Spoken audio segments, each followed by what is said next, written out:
Iran আমেরিকার যুদ্ধ এক বিধ্বংসী মোড় নিল। গত 40 দিন টানা ইরান আমেরিকার যে যুদ্ধ হয়েছিল তার চাইতেও অনেক বেশি ভয়াবহ হতে চলেছে ইরান যুদ্ধ। কারণ আমেরিকা যুক্তরাষ্ট্র 23 বছর পর ইরাক যুদ্ধের পর প্রথমবারের মতো মার্কিন কোন রাষ্ট্রপতি কংগ্রেসে বিজ্ঞপ্তি জানিয়ে যুদ্ধ শুরু করতে যাচ্ছে। তাই এই যুদ্ধ এতদিন যতটা হালকাভাবে বিবেচনা করা হচ্ছিল সেই জায়গায় আর দাঁড়িয়ে রইল না। একদিকে আমেরিকার রাষ্ট্রপতি তার রাষ্ট্রপতির ক্ষমতা ব্যবহার করে এতদিন যুদ্ধ করছিলেন, এবার সরাসরি মার্কিন কংগ্রেসের অনুমতি নেওয়ার মধ্য দিয়ে সমগ্র মার্কিন যুক্তরাষ্ট্র এককাট্টা হয়ে ইরান যুদ্ধে অবতীর্ণ হতে যাচ্ছে। 1 নম্বর পয়েন্ট। অপরদিকে আমেরিকার 50,000 উন্নত প্রশিক্ষণ প্রাপ্ত সেনারা এই মুহূর্তে মধ্যপ্রাচ্যের মাটিতে নেমে গিয়েছে, যারা আরো বড় আরো ব্যাপক ধ্বংসাত্মক যুদ্ধের জন্য কেবলমাত্র নির্দেশের অপেক্ষা করছে। অন্যদিকে আমেরিকা ইতিমধ্যেই আবারও ওমান উপসাগরে এক মারাত্মক শক্তিশালী নৌ অবরোধ গড়ে তুলেছে আজ থেকেই। এবং গতকাল ডোনাল্ড ট্রাম্প ঘোষণা করেছেন যে সমস্ত জাহাজ হরমুজ দিয়ে এই ওমান উপসাগর পার করবে তাদের প্রত্যেকটা জাহাজকে যত টাকার মাল পরিবহন করে নিয়ে যাবে তার 20% টাকা মাসুল হিসেবে দিতে হবে মার্কিন সরকারকে, প্রতিরক্ষা কর হিসেবে। ওদিকে ইরানও চুপ করে বসে নেই। ইতিমধ্যেই IRGC জোট, ইরান রাশিয়া চায়না জোট এই মুহূর্তে আরো শক্তিশালী হচ্ছে। যদিও রাশিয়া এবং চীন আমেরিকার সঙ্গে প্রত্যক্ষ লড়াইয়ে যাচ্ছে না, তবুও ইরানের মাধ্যমে আড়াল থেকে চীন রাশিয়া এই যুদ্ধে গুরুত্বপূর্ণ ভূমিকা গ্রহণ করতে যাচ্ছে। ইতিমধ্যেই রাশিয়া থেকে TU-214 ডুমসডে প্লেন তেহরানের মাটি স্পর্শ করেছে, যে প্লেন থেকে পারমাণবিক হামলার পরেও ইরানের সরকার পরিচালনা করা যাবে এই কথা মাথায় রেখেই ভ্লাদিমির পুতিন ইরানের কাছে পাঠিয়ে দিয়েছে এই অসাধারণ শক্তি সম্পন্ন প্লেন। তাই আজকের এই জায়গায় দাঁড়িয়ে আমরা মনে করছি ইরান যুদ্ধ একটি ভয়াবহ মহাযুদ্ধ হতে চলেছে, যে যুদ্ধ ইরান বা মধ্যপ্রাচ্য ইতিপূর্বে দেখেনি। কেন আমরা মনে করছি যে ইরানের ডোনাল্ড ট্রাম্প একটা অল আউট ওয়ার করতে চাইছে, তার সপক্ষে আজকের এই ভিডিওতে আমরা বেশ কিছু গুরুত্বপূর্ণ প্রামাণ্য নথি আপনাদের সামনে তুলে ধরার চেষ্টা করব। আলোচনার শুরুতেই আপনাদের প্রত্যেককে স্বাগত জানাচ্ছি, আপনাদের বন্ধু অধ্যাপক আব্দুল হালিম। চলুন শুরু করা যাক। আর তার আগেই চলুন আমরা দেখে নিই ইতিমধ্যেই গত রাতে আমেরিকা যুক্তরাষ্ট্র ইরানে কোন ধরনের হামলা চালিয়েছে। প্রতিদিন আমেরিকা যুক্তরাষ্ট্র একটু একটু করে ইরানে আক্রমণের তীব্রতা বাড়াচ্ছে। গত রাতে মার্কিন সেনাবাহিনী ইরানের হরমুজ এলাকা সহ আরো বেশ কিছু গুরুত্বপূর্ণ জায়গায় টানা 5 ঘন্টা ধরে আকাশ থেকে বোমা বর্ষণ করেছে। এই বোমা বর্ষণে ইরানে মারাত্মক ক্ষয়ক্ষতি হয়েছে। ইতিমধ্যেই 3 জন সাধারণ নাগরিক নিহত হয়েছেন। আর ইরানের সেনাবাহিনী এই আক্রমণে খুন হয়েছে কিনা তার সঠিক কোনো খবর এখনো পর্যন্ত বাইরে প্রকাশ হয়নি। এই মুহূর্তে ডোনাল্ড ট্রাম্পের একটাই লক্ষ্য, হরমুজকে কবজা করা। তাই হরমুজকে দখল করার লক্ষ্য নিয়েই গত রাতেও যত আক্রমণ হয়েছে 5 ঘন্টা ব্যাপী, সেই আক্রমণের সিংহভাগই ছিল বন্দর আব্বাস, জাস, শিরিক এবং কিশ আইল্যান্ড। এই আইল্যান্ডগুলির গুরুত্বপূর্ণ যে সমস্ত সামরিক কেন্দ্র রয়েছে, র্যাডারগুলি রয়েছে, সেগুলোর উপরেই গত রাত ধরে লাগাতার আক্রমণ চালিয়েছে মার্কিন যুক্তরাষ্ট্র। তারপরে আজকে বিকেল বেলায় অর্থাৎ 14 জুলাই ইরানের স্থানীয় সময় বিকেল 3টে নাগাদ নতুন করে আবার আক্রমণ শুরু করে মার্কিন যুক্তরাষ্ট্র। সেই আক্রমণ কিন্তু এখনো পর্যন্ত চলছে। ডোনাল্ড ট্রাম্প জানিয়েছেন ইরানের উপরে যে হামলা, সেই হামলা কিন্তু বন্ধ হবে না। ইরানে লাগাতার এবং আরো শক্তিশালী আক্রমণ তারা করতে থাকবে। এই আক্রমণ থেকে পিছু হটবে না আমেরিকা কোনো অবস্থাতেই। তো এই আক্রমণের পরেও ইরানকে এতটুকু দমানো যায়নি। ঠিক প্রথা মেনেই ইরানও প্রতিটি আক্রমণের সমান এবং যথাযোগ্য বদলা নিয়েছে। আজ ইরান জর্ডন এবং বাহরাইনের উপরে বেশিরভাগ প্রত্যাঘাতের হামলা চালিয়েছে। যদিও ইরানের পক্ষে জর্ডনকে আশ্বস্ত করা হয়েছে জর্ডনের মানুষের বিরুদ্ধে ইরানের কোনো অভিযোগ নেই বা জর্ডন দেশের উপরে ইরান কোনো রকম আক্রমণ চালাচ্ছে না।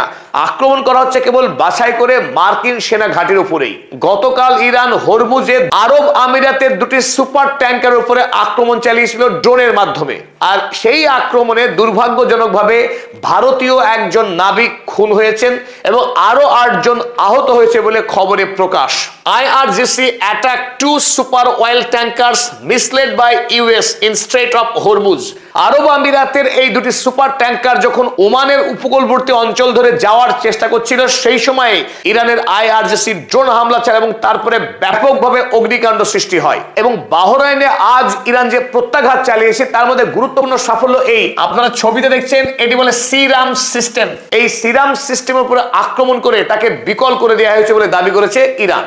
কুইক আপডেটের পর চলুন ফিরে আসা যাক আজকের মূল আলোচনায়। আমরা এই মুহূর্তে যেটা আশঙ্কা করছি, ইরান আমেরিকার যুদ্ধ এতদিন যে গতিতে চলছিল এবং ইরানে এতদিন যে পরিমাণ ক্ষয়ক্ষতি করেছে এই দস্যু মার্কিন বাহিনী, তার চাইতে আগামী দিনে আরো ব্যাপক এবং ভয়ঙ্কর ক্ষয়ক্ষতি হওয়ার আশঙ্কা এই মুহূর্তে তৈরি হয়েছে। তার কারণ ডোনাল্ড ট্রাম্প 3 দিন আগে মার্কিন পার্লামেন্টে বিজ্ঞপ্তি দিয়ে জানিয়েছে যে আমেরিকা যুক্তরাষ্ট্র ঐক্যবদ্ধভাবে এবার ইরান যুদ্ধ শুরু করবে। অর্থাৎ এতদিন যে যুদ্ধ চালাচ্ছিল ডোনাল্ড ট্রাম্প, সেটি নিজের রাষ্ট্রপতি হিসেবে তার যে ক্ষমতা, সেই প্রেসিডেন্সিয়াল এক্সিকিউটিভ পাওয়ারকে কাজে লাগিয়েই ডোনাল্ড ট্রাম্প এতদিন যুদ্ধ লড়ছিলেন ইরানের বিরুদ্ধে। আমেরিকার পার্লামেন্ট ডোনাল্ড ট্রাম্পকে এই যুদ্ধ থেকে থামাবার জন্য তারা ভোটাভুটিতে পর্যন্ত গিয়েছিল, কিন্তু সেই প্রক্রিয়াকে বানচাল করতে ডোনাল্ড ট্রাম্প এবার আঁটঘাট বেঁধে, কোমর বেঁধে তিনি নেমেছেন। এবং দেখলাম ইরাক যুদ্ধের পর গত 23 বছরে আমেরিকা যে অসংখ্য যুদ্ধ লড়েছে, সেই প্রতিটা যুদ্ধই লড়েছে রাষ্ট্রপতির এক্সিকিউটিভ পাওয়ার কাজে লাগিয়ে।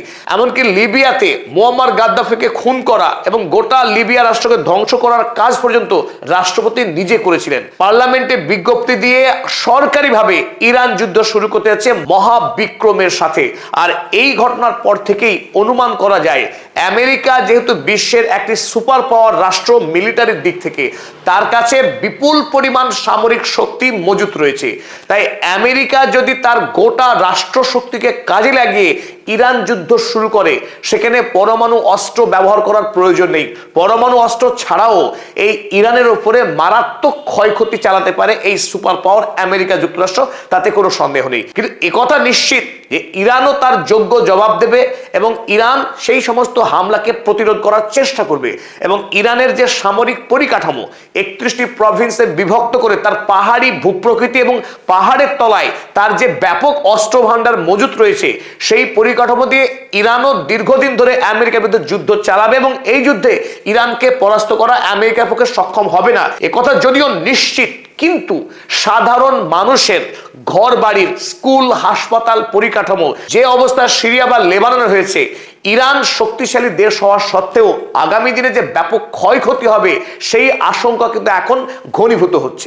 আর এই মহাযুদ্ধ করার লক্ষ্য নিয়েই ডোনাল্ড ট্রাম্প চুপিসারে ইতিমধ্যেই আবারও গোটা মধ্যপ্রাচ্যে তার বন্ধু রাষ্ট্রগুলোতে মার্কিন সৈন্যবাহিনী এনে প্রায় ভর্তি করে ফেলেছে। কুয়েত, বাহরাইন, আরব আমিরাত, জর্ডনের মতো রাষ্ট্রগুলো এই মুহূর্তে মার্কিন সেনাতে প্রায় পূর্ণ হয়ে উঠেছে। 50,000 মার্কিন সেনা ইতিমধ্যেই মধ্যপ্রাচ্যে প্রস্তুত ইরানের বিরুদ্ধে লড়াই করবার জন্য। তাই আমেরিকার 50,000 সেনা মধ্যপ্রাচ্যে আসার অর্থ কিন্তু খুব সাধারণ যুদ্ধের প্রস্তুতি নয়। 40 দিনের যুদ্ধের পর ইরান যখন ব্যাপক আক্রমণ চালিয়েছিল গোটা মধ্যপ্রাচ্য জুড়ে, সেই সময়ে আক্রান্ত হয়ে বেশ কিছু মার্কিন সেনা তারা স্বদেশে প্রত্যাবর্তন করেছিল। কিন্তু এই মুহূর্তে নতুন করে যুদ্ধ শুরু করবার যে প্রস্তুতি নিচ্ছে ডোনাল্ড ট্রাম্প, এই যুদ্ধের প্রস্তুতি হিসেবেই আবারও 50,000 নতুন মার্কিন সেনা মধ্যপ্রাচ্যে তারা নেমে পড়েছে ইতিমধ্যেই। গতকাল আব্বাস আরাগচি অত্যন্ত খেদের সঙ্গে, দুঃখের সঙ্গে তিনি জানিয়েছেন যে মধ্যপ্রাচ্যের মার্কিন ঘাঁটিগুলোই কেবলমাত্র মার্কিন সামরিক সেনা ছাউনি নয়, এই মুহূর্তে বেশ কিছু দেশ রয়েছে যেখানে পুরো দেশটাই মার্কিন সামরিক ঘাঁটিতে রূপান্তরিত হয়েছে। তাই ইরান যে প্রত্যাঘাত চালাচ্ছে, সেই আক্রমণগুলি এতদিন ধরে কেবলমাত্র সামরিক সেনা ছাউনির মধ্যেই সীমাবদ্ধ ছিল, কিন্তু সেই সীমাবদ্ধতার কারণেই সমস্ত মার্কিন সামরিক কাঠামোকে ধ্বংস করা সম্ভব হচ্ছে না। কারণ কুয়েত বা বাহরাইন বা জর্ডন কিংবা আরব আমিরাত, এই সমস্ত রাজতান্ত্রিক দেশগুলির মধ্যে তাদের কোনো নিজস্বতা নেই, তারা পুরোপুরি মার্কিন গোলামে পরিণত হয়েছে। সুতরাং তাদের দেশের জল, স্থল, আকাশ সমস্তটাই মার্কিন সেনাদের নিয়ন্ত্রণে। তাই ইরানকে আগামী দিনে আরো বৃহত্তর যুদ্ধের জন্য প্রস্তুত হতে হবে, সে কথাই অনুভব করেছেন Syed Abbas Araghchi. Over 50,000 US troops currently deployed across the middle east central commander Brad Cooper তিনি নিজেই স্বীকার করেছেন যে 50,000 সেনা নতুন করে মোতায়েন করা হয়েছে। পাশাপাশি তৃতীয় গুরুত্বপূর্ণ ভয়ঙ্কর কারণ এই, ইরানের সঙ্গে 17 জুনে যখন মৌ স্বাক্ষর করেছিল আমেরিকা, তারপর ধীরে ধীরে এই ওমান উপসাগরে আমেরিকা যে নৌ অবরোধ চালাচ্ছিল সেই নৌ অবরোধ উঠিয়ে নিয়েছিল। আজ আমেরিকার পক্ষে আবারও জানানো হয়েছে যে এই ওমান উপসাগরে মার্কিন নৌ অবরোধ আবার পুরো দমে শুরু হচ্ছে। আর এই নৌ অবরোধকে ভেদ করে পৃথিবীর কোনো জাহাজকে আর অতিক্রম করার অনুমতি দেওয়া হবে না, যদি সেই সমস্ত জাহাজ আমেরিকাকে 20% হারে যদি মাসুল প্রদান না করে। অর্থাৎ একটা অয়েল ট্যাঙ্কার যদি 100 কোটি টাকার তেল বহন করে নিয়ে যায়, তাহলে 20 কোটি টাকা কেবলমাত্র মার্কিন সরকারকেই নিরাপত্তা মাসুল হিসেবে, অর্থাৎ সেফটি ট্যাক্স হিসেবে ডোনাল্ড ট্রাম্পের হাতে তুলে দিতে হবে।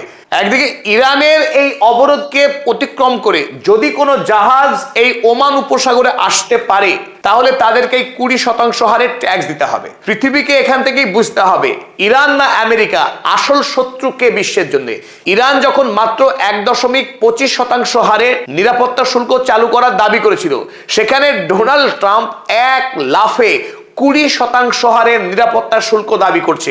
আমরা গতকাল আপনারা জানিয়েছিলাম ডোনাল্ড ট্রাম্পের এই মুহূর্তে প্রধান লক্ষ্য এই হরমুজ প্রণালীকে দখল করবার পর সারা বিশ্বের যত জাহাজ এই পথ ধরে চলাচল করবে সেই সমস্ত জাহাজের কাছ থেকে বিপুল অঙ্কের টাকা শুল্ক হিসেবে আদায় করা, এবং সেই টাকাকে কাজে লাগিয়েই ইরানকে দখল করে ইরানের তেলকে বিশ্বের বাজারে রপ্তানি করে মার্কিন সরকারের যে ঋণ রয়েছে এবং মার্কিন নেতাদের ব্যক্তিগত সম্পদের ভান্ডারকে ফুলিয়ে ফাঁপিয়ে বৃদ্ধি করা, সেটাই ডোনাল্ড ট্রাম্পের লক্ষ্য আমরা দাবি করেছিলাম। ঠিক তারপর পরেই আমেরিকার পক্ষে কাল সরকারি বিজ্ঞপ্তি দিয়ে এই কথাই স্বীকার করা হয়, এই কথাই ঘোষণা করা হয়। আর এই ঘোষণার প্রেক্ষিতে একটি বিষয় আরো স্পষ্ট হলো, পৃথিবীর খুব অল্প সময়ের মধ্যে মুক্তির কোনো সম্ভাবনা নেই। যুদ্ধ একদিকে